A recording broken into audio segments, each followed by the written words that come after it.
به نام خدا، حسینی هستم. جلسه پنجم از تحلیل تکنیکال رو داریم. در جلسه گذشته موضوع بسیار مهم کندلستیک ها رو مورد بررسی قرار دادیم و در این جلسه قرار دو مبحث مهم رو بررسی کنیم که بسیار کاربردی و مهم هستند که دانستن این دو مبحث نیاز هر معامله‌گر در بازارهای مالی. این دو مبحثی که قرار مورد بررسی قرار بدیم، یک در رابطه با شکست هاست و در رابطه با پولبک و حرکت هست. خب قبل از اینکه بخوایم در رابطه با این دو موضوع صحبت بکنیم، در جلسه گذشته در رابطه با کندلی به اسم مارابوزو صحبت شد که گفته شد کندل هایی هستن فول بادی با سایه بسیار اندک یا بدون سایه که نشان دهنده قدرت خریدارها و یا فروشندگان است. خب همونطور که در جلسات گذشته من در رابطه با امواج و روندها و خطوط روند و حمایت مقاومت صحبت کردم، گفته شد که وقتی ما یک موج صعودی داریم و بعد از اون یک اصلاحی رخ میده، در ادامه اون موج اصلاحی یک موج جنبشی و که در جهت روند پرقدرت به مسیر خودش ادامه میده و همینطور این اتفاق رخ میده. حالا ما میایم مثل جلسات اول اینا رو نامگذاری میکنیم. ما اینجا یک لو داریم و اینجا یک های داریم و اینجا به طب وقتی که یک لوی در پایینتر از این لو باشه، این لو رو ما هایر لو و لوی بعدی رو هایر لو و هایی که بالاتر از های قبلی خودش باشه رو هایر های و همینطور این رو هایر های نامگذاری میکنیم. خب گفته شد که میایم چیکار میکنیم؟ برای اینا خط روند میکشیم. خب ما اینو میایم واسه کشیدن خط روند در واقع یک روند صعودی قرار شد که حداقل دو تا از دره ها یا حفره ها یا همون لوها رو به هم دیگه متصل بکنیم. حالا ما اینجا بین دو تا یا سه تا رو به هم دیگه متصل بکنیم. خب ما انتظار داریم اینجا بیاد چه اتفاقی بیفته؟ بیاد و این حرکت جنبشی ما بیاد یک اصلاحی انجام بده و با برخورد به این خط روند به مسیر خودش در جهت روند ادامه بده و این خط روند گفتیم که نقش حمایت رو در روند صعودی واسه ما ایفا میکنه. خب حالا میایم میبینیم که آقا این خط رونده اینجا دیگه نقش حمایت رو نتونسته ایفا بکنه و طبق آموزشی که در جلسات گذشته دادیم برای تشخیص یک تغییر روند از روند صعودی به روند نزولی گفته شد که وقتی که میاد این اصلاح انجام میشه، یکی از قوانین تغییر روند این بود که به جای اینکه بیاد یک های لو بزنه بیاد یک لو به لو بزنه. درسته؟ یا بیاد یک لو بزنه همتراز با این یا بیاد یک لو به لو بزنه. خب حالا ما میگیم که آقا یک لو به لو زد و این خط روند ما دچار شکست یا همون بریک اوت شد. حالا برای شناخت این که این بریک اوت یک بریک اوت در واقع ولید هست و میشه به اون اطمینان کرد به عنوان یک شکست، اینه که از کندلستیک های استفاده بشه که پرقدرت هستن، مثل کندلستیک های بیریش مارابوزو و بولیش مارابوزو که فول بادی کندل میاد و با قدرت خیلی زیادی خط روند ما رو، خطوط حمایت و مقاومت ما رو با قدرت بسیار زیادی میشکنه. وقتی که این اتفاق میفته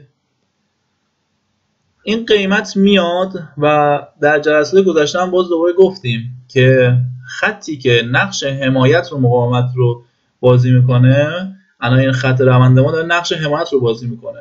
وقتی شکسته میشه، وقتی قیمت در زیر این خط قرار میگیره، این خط دیگه نقش مقاومت رو ایجاد میکنه. خب ما اینو یک مقداری کوچیک‌تر بکشیمش. اومده اینجا و در واقع این خط روند ما رو شکسته و به اصطلاح یک بریک اوت ولید با وجود یک کندلستیک پرقدرت اتفاق افتاده. و اینجا میاد قیمت چیکار میکنه؟ قیمت میاد در واقع یک بار دیگه این سطحی که شکسته شده رو تست میکنه که ما به این عمل میگیم پول بک. یعنی اومده چیکار کرده؟ اینو شکسته که قبلا این خط حمایت بوده، این حمایت ما رو یا همین خط روند ما رو که نقش حمایت بازی میکرده زده شکسته، اومده اینجا پول بک زده یا به اصطلاحی اومده بوسه خداحافظی خودش رو بزنه و بیاد در واقع به مسیر خودش ادامه بده و روند ما رو از حالت صعودی به حالت نزولی تبدیل بکنه. که الان ما بخوایم اینجا یه خط روند بکشیم، میتونیم از متصل کردن در واقع دو تا های یا دو تا قله خط روند خودمون رو بکشیم. خب حالا بیایم اینو کامل یک بار دیگه به حالت دیگه ای مورد بررسی قرار بدیم. ما در اینجا یک روند نزولی داریم. این روند نزولی ما یک های داریم که با قدرت اومده پایین، یک اصلاحی انجام داده و دوباره باز اومده پایین و یک اصلاح و دوباره یک حرکت جنبشی در جهت مسیر. حالا ما میایم اینجا واسش یک خط روند میکشیم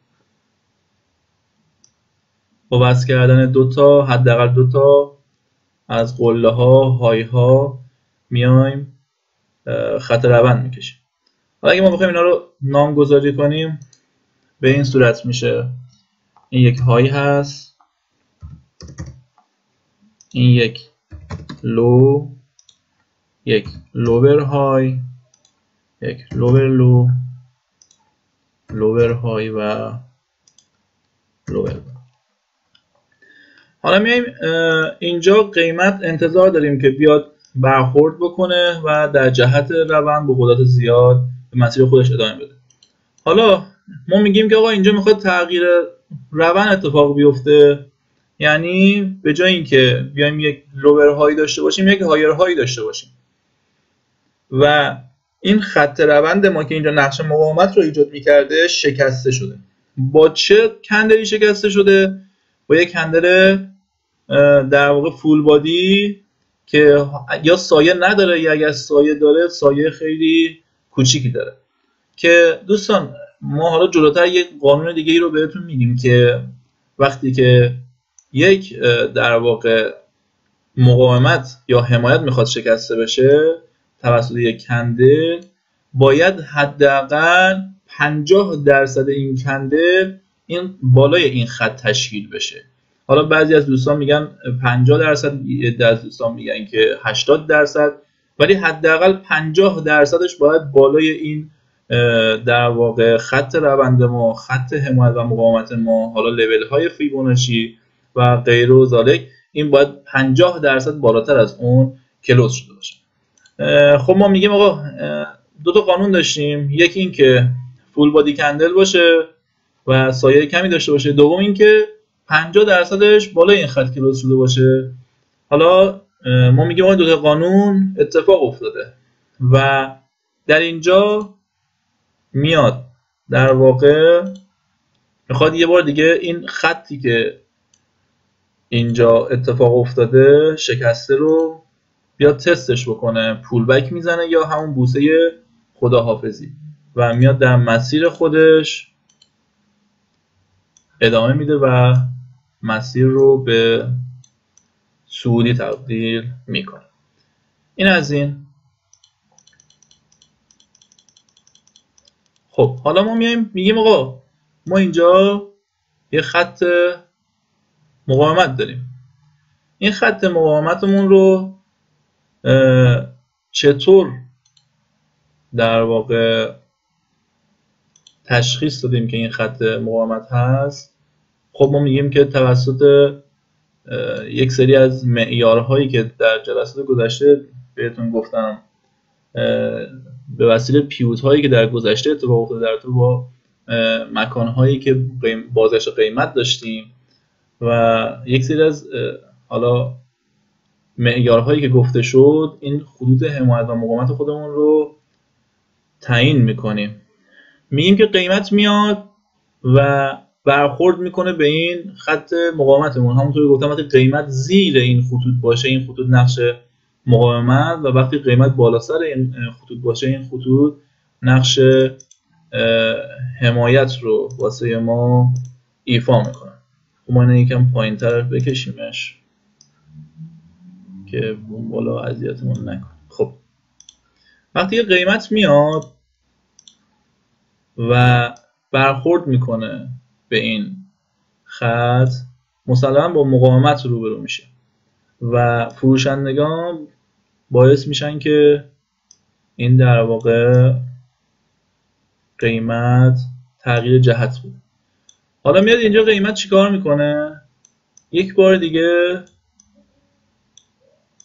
حمله ور میشه سمت این خط مقاومت و این بار میاد اینو میشکنه. گفتیم قانون شکست چیه؟ یکی این که فول بادی کندل باشه، دوم این که چی؟ 50% الی 80%ش بالای این خطی که شکسته شده تشکیل بشه. وقتی که شکست اتفاق میفته، در واقع ما انتظار اینو داریم که این خطی که اینجا نقش مقاومت رو ایجاد میکرد بیاد نقش مقاومت رو ایجاد بکنه و قیمت بیاد یک بار دیگه توسط پولبک یا بوسه خداحافظی اینو تستش بکنه و دوباره در جهت مسیر خودش به حرکت خودش ادامه بده. خب ما به این اصطلاح چی میگیم؟ ما به این اصطلاح میگیم شکست، پولبک، حرکت. هر موقع پس توی بازار گفتیم این تحلیلی که اتفاق افتاده بر اساس شکست، پولبک، حرکت هست و اونجا باید تشخیص بدید که این تحلیل چطور بوده. حالا میایم اینو یه خط حمایت در نظر میگیریم که کندل اومده از بالا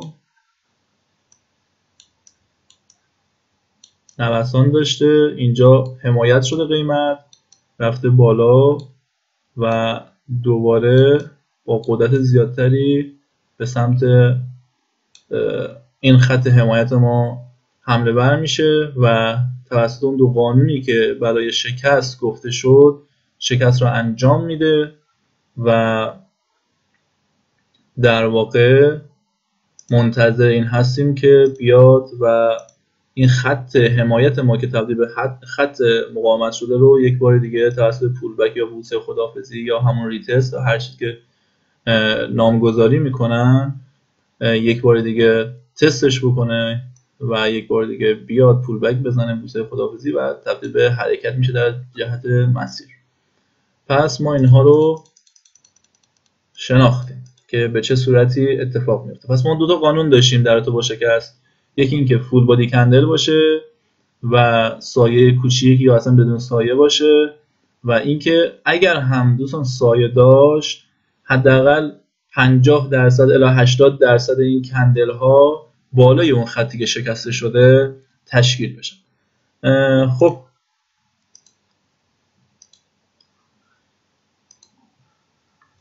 ما اینجا چارت آوزی رو داریم که حالا میایم یه نگاهی به این میندازیم که خب چطور میشه تشخیص داد شکست ها رو. خب همونطور که بهتون گفتم میایم ابتدای امر چیکار میکنیم؟ ما اینجا یه خط صعودی داریم. خب من میخوام اینجا موج ها رو شناسایی کنم. یک موج جنبشی، یه موج اصلاحی، یک موج جنبشی، یه اصلاح دیگه، یه جنبشی، یه اصلاح، یه جنبشی و الان اینجا چه چیزی رو دارم؟ نامگذاری کنم. اینجا من یه دونه لو دارم، اینجا یه دونه های دارم اینجا یه دونه هایر لو، هایر های، هایر لو، هایر های، هایر لو و یه دونه هایر های داره. خب اینجا دارم میبینم که کم کم داره تغییر جهت اتفاق میفته. خب بیایم خط روند خودمون رو بکشیم با بس کردن حداقل 2 الی 3 تا حفره خط روند صعودیمون رو به هم میکشیم.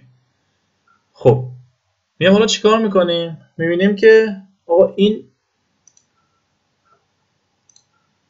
حرکت هایرهای ما اومده پایین، خورده به این خط رونده. ما انتظار داریم که این خط روند نقش حمایت رو بازی کنه و جهت مسیر رو به سمت بالا تغییر بده. درسته؟ ولی این اتفاق نیفتاده و در واقع این خط روند توسط این کندل فول بادی شکسته شده. همونطور که می‌بینی هم فول بادیه هم 50% این کندل زیر این خط روند تشکیل شده و این موج اومده تا اینجا و این شکست رو انجام داده و اومده در واقع فولبک خودش رو زده و همون ریتست خودش رو انجام داده، بوسه خداحافظی خودش رو و به جهت خودش و مسیر خودش ادامه داده. این یک مورد که خیلی واضح توی بازار اتفاق افتاده و یک مورد دیگه اینجاست. ما اینجا یه دونه در واقع چی داریم؟ خط حمایت و مقاومت داریم. خب این خط ما اول چی بود؟ اومد اینجا تست کرد، من دیدم اینجا قیمت رفته، اومده یه دونه تغییر جهت داده، یه بازگشت قیمت داشتم، من اومدم اینو انتخابش کردم. خب قیمت اومده پایین و اومده یک بار دیگه به این خط مقاومت من برخورد کرده. وقتی که برخورد میکنه من انتظار دارم بریزه و دقیقاً این اتفاق افتاده. این اتفاق افتاده. من اینجا یه دونه خط روندم داشتم دیگه، من بخوام دوباره بکشم خط روندمو، من خط روندی هم اینجا داشتم، اومده به خورده به خط روند من، اومده و اینجا اگر با دقت نگاه بکنید یک فول بادی کندلی بوده. البته اینجا سایه داره خب، ولی 50% الی 80% این بالا بسته شده. خب 50% الی 80% بالای این خط بسته شده و این اومده بالا قیمت و دوباره اومده پول بک هم بوسه خداحافظی خودش رو واسه ریتست کردن این خط و تبدیل این خط از مقاومت به حمایت و دوباره در جهت مسیر خودش ادامه داده. اینجا اومده بالا، شکست اینجا اتفاق افتاده، اومده اینجا پول بک زده و حرکت. ما اینجا چی داریم؟ شکست، پول بک و حرکت.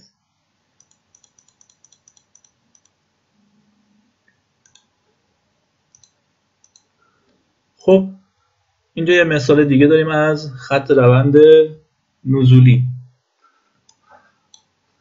ما وقتی میایم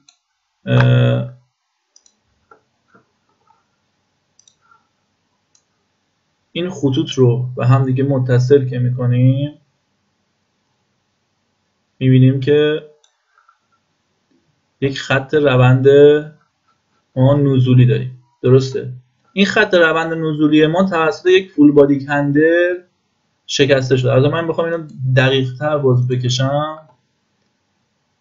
حالا از سایه ها یا از بادی این بخوایم دقیقا بکشیم، میبینید که فول بادی کندل اومده این شکست رو اتفاق انداخته، شکست اتفاق افتاده و اینجا پول بک خودش رو زده و در جهت روند صعودی به مسیر خودش ادامه داده. که اگه باز اینجا بخوایم خط روند بکشیم میتونیم چیکار کنیم؟ اینو به عنوان خط روند خودمون انتخاب بکنیم که با برخورد به این دوباره انتظار ریزش داشته باشیم. خب دوستان، تمرینتون رو انجام بدید و بیایید توی بازار روی نمودار توسط ابزار خود متاتریدر بیایید و روند خودتون رو تعیین بکنید، خطوط روند رو بکشید و ببینید که کجا شکست اتفاق میفته، توسط چه کندلی شکست اتفاق میفته و در رابطه با حرکتش و همه اتفاقاتی که توی بازار توسط این دو مبحثی که مورد بررسی قرار دادیم تمرین بکنید و برای بنده ارسال بکنید و بابت توپخ‌هایی که زده شد و کلماتی که اشتباه گفته شد و